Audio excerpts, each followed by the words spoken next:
Hi guys, welcome back to my channel. ఈరోజు నేను chicken కర్రీని అయితే ప్రిపేర్ చేయబోతున్నాను. ముందుగా కళాయిని పెట్టుకొని అందులోని ఆయిల్ని యాడ్ చేసుకొని జీలకర్ర, పచ్చిమిర్చి, ఆనియన్స్ని యాడ్ చేసుకొని కొంచెం మగ్గాక పసుపుని, కొంచెం అల్లం వెల్లుల్లి పేస్ట్ని వేసుకొని బాగా కలుపుకోవాలి. తర్వాత కొత్తిమీర, కరివేపాకుని యాడ్ చేసుకోవాలి.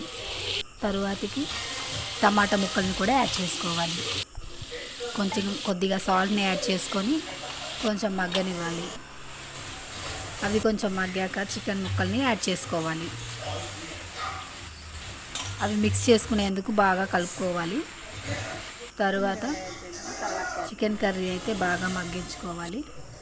తరువాత చికెన్ కర్రీ బాగా మగ్గాక అందులో కొత్తిమీర, ఆనియన్స్ కరివేపాకును కూడా యాడ్ చేసుకొని సర్వ్ చేసుకొని టేస్ట్ చూస్తే చాలా బాగుందండి చికెన్. నా వీడియో కనుక మీకు నచ్చినట్లయితే లైక్ చేయండి, షేర్ చేయండి, కామెంట్ చేయండి, సబ్స్క్రైబ్ చేసుకోండి.